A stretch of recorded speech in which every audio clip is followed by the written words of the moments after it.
focus upon, we create. So are you ready to be free? Yes. Take a deep breath and we'll repeat our treatment for freedom together aloud. I speak my word for myself, my center, and all its members and friends. I know love as the only reality. I am created out of love. Love is what I am. I know this love as absolute freedom in every area of my life, the life of my center, and all who call it home. I know our center's mortgages are paid in full, and I claim for all of us financial freedom with all debts paid and cleared. I release any sense of struggle or wrongdoing. I live in an abundant universe where there is more than enough for all. We experience freedom in every moment by always having more than enough money, vibrant health, and loving relationships. We are who we have come here to be. With hearts open wide, we see the world through the eyes of love. We are blessed, we are rich, and we are free. And so it is. And we practice our points of power. I always pay attention. I always tell the truth and tell it quickly. I always ask for what I want when I want it. I always take total responsibility for my experience. I always keep my agreements. And so it is. Yes, yes, yes, yes. Good morning, good morning, good morning. Good morning. It's a good morning. If you claim it, you'll have it. You know, name it good, claim it good. I love the stories that we got to share yesterday from our members coming in. And yeah, you missed some of that, John. Trying to get back from California from Reverend Nirvana's memorial service where people gathered from far and wide to celebrate the life of someone who stood clear on science of mind and religious science and gave his life to teaching people these principles. And then here we are yesterday listening to people who say, I moved to Asheville, North Carolina for this center, for you, for this teaching. And truly, it just makes me sit back and go, wow, I'm so glad we started this. Back in 1995, I'm so glad we started this in our living room. And then we dealt with being in a trailer out in the middle of nowhere. People would call and say, I've tried for 3 weeks to find that place. I can't find it, and I'm not going to try anymore. And then we moved here and built without a nickel to our name. We still built. We didn't know you couldn't build a multi-million-dollar facility without any money. And yet, because we didn't know we couldn't do it, we did it. And we kept the doors open and stayed clear on principle and treated our way through every problem that we've ever had. And what we get is Jan and Dan moving here from Wisconsin to be a part of this family. We get Jan and Michael moving here from Massachusetts to be a part of this family. We get Sylvia and Joe O'Neill, who I believe were the first people I knew about that moved here from this gorgeous home right on one of the lakes. I'm not sure which one it was, that they built with their own two hands, and they found this center and said, nope, we're going to move there and be a part of this community. We get Dave and Ann, who live in Connecticut, who are setting things in motion. They've been here once, and they're back here for the second time, and they say, okay, we're moving. We're moving to Asheville. We're going to be a part of this community, because being among like-minded people is so important. And I'm just curious, who has moved to Asheville for this center? Wow. We have Betty and Troy. We have Carol Levine moved here. What?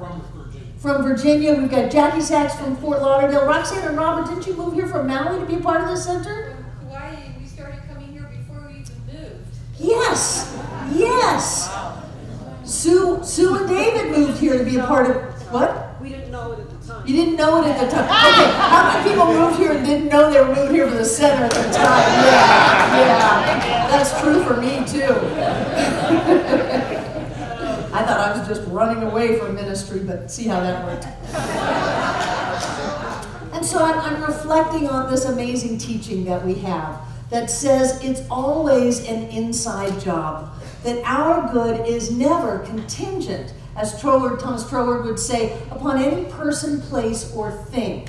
It's not about the outside, whether or not the sun is shining or it's raining, whether or not the person did what you thought they were going to do or they did something else, whether the letter that was in the mailbox was a surprise or a different kind of surprise. Our good is never contingent upon the outside, and for me that is so empowering, because then we get to go back to what Ernest Holmes called first cause and create our lives from that point of causation, irregardless of what the circumstances are, because the circumstances in our lives are old news. They are the creations of a moment ago, creations of a lifetime ago maybe, but they are not current events. It looks like current events. The whole idea of current events is a misnomer. This is old news in our lives, and every moment we are fresh to create anew. Doesn't matter how involved it is, how much it looks like that'll never change. This is a place where miracles become typicals, where we think the unthinkable and do the impossible. This is what we do because we have discovered that there's a power and a presence within us that we can use to manifest our lives. The whole basic premise of Science of Mind is oneness. And if we are all one, if everything is all one, then the outer is one with the inner. The outer is a reflection of the inner. It's stuck on a little bit of a delay because we are in time and space, which is why the outer is old news. But the outer always reflects the inner because there is only one. If there is only one, then all that God is us now. Breathe. The implications of that are extraordinary. Spirit plus nothing equals spirit, because there's nothing outside of spirit. In quantum physics, it says, in order for a unified field to exist, it must exist in its totality at every point simultaneously. Wow! That means that all of God is present at the point of you right now. All the power is yours. All of the creative force is yours. All of the prosperity, all of the health, all of the happiness, all of the joy is you right now. And if you think I've got to go find it because somehow I'm lacking, then through that power, we create a sense of lack. It's amazing that we can be the light and create the illusion of darkness. It's fascinating to me. It's fascinating to me that we can be created out of infinite substance and still have the power to create the illusion of poverty. We are so amazing. Whenever people come to see me and they go, well, I don't have enough, I go, wow, you are so powerful that you have gone against infinite supply and you have managed to manifest an experience of lack. You are amazing. They don't usually come back.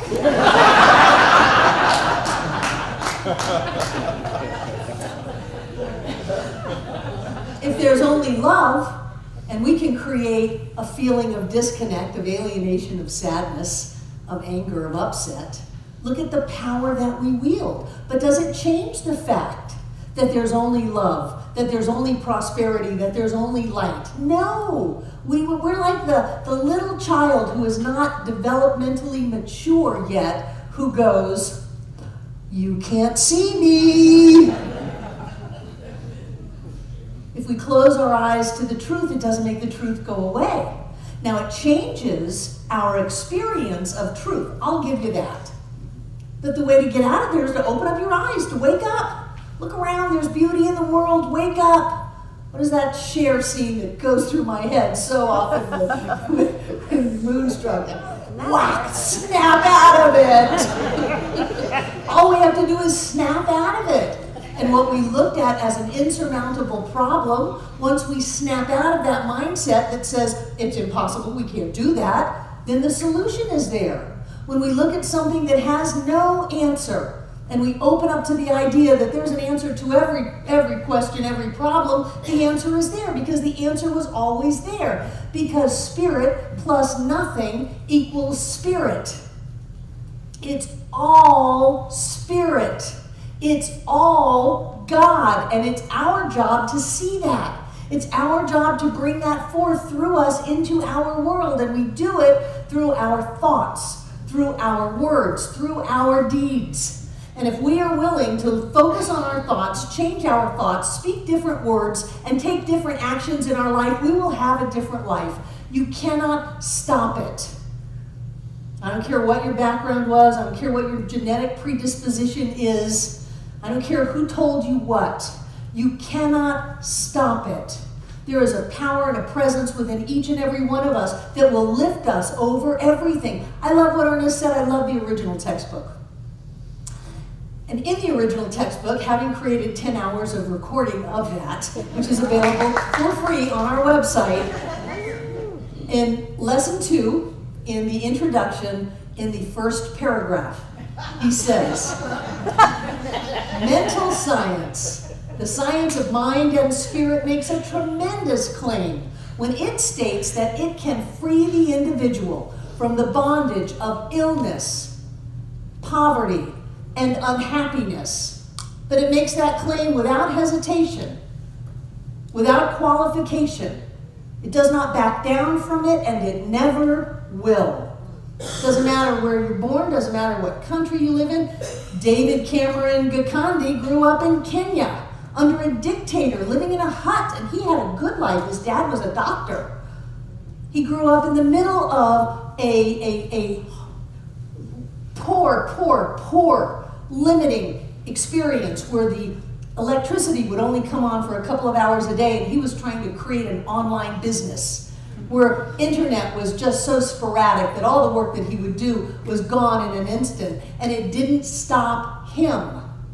Because we make a claim that says if you learn how to think, you will change your life. You want to learn how to have money? Learn how to think. You want to learn how to have a healthy body? Learn how to think. You want to learn how to have loving relationships? Learn how to think. Don't go and say, what can I get from you? That's not the way life works. Life works with what can I bring into my life. If I want love, I've got to bring it into my world. If I want happiness, I've got to bring it into my world. If I want peace, I've got to bring it into my world. If I want more money, I have to bring that energy into my world.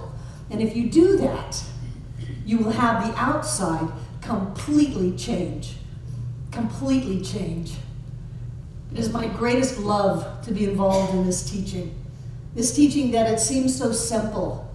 Just stop it and do something different. Just stop doing what you're doing that hurts you. Stop beating your head against the wall. Stop thinking thoughts that hurt you. And do something that lifts you. Look at the beauty. Look at the joy. Look at the love. You are in such an easy place to do that because you get to come here and we remind you, and we remind you, and we remind you, and we inspire you, and we uplift you, and we call you on your stuff, and we tell you who you've come here to be. And then you become that, and everything changes. I love this teaching. I love that there are people in this world that will sell everything they own, that they will spend 6 months without their wife, often in tears, so that they can be together, that they will come from Colorado and be together in a community that says, we see you as God sees you. We see you perfect, whole, and complete. I don't care what the doctors say. I don't care what the checkbook says. I don't care what your parents said. We see you as God sees you. And what that does is that allows us to completely shift. And so, David, I have a little gift for you. David studied with Raymond Charles Barker in New York City, and then Stuart Grayson, who took the big Manhattan church over. It was Raymond Charles Barker and Eric Butterworth, and thousands of people would come together every Sunday. And it didn't really matter so much which side you went to, the energy and the buildings were vibrant. And then you got to be with Stuart Grayson, and I wanted to share a quote for you. Stuart Grayson says, "Ideas move faster than rockets and penetrate more swiftly and deeply than laser beams. Ideas can change the direction of life, move the consciousness from despair to hope to upward flight. Ideas are power." So I give you an idea today. It's all an inside job. Nothing is on the outside but your consciousness. And if you shift on the inside, the outer will be called miraculous. And so it is.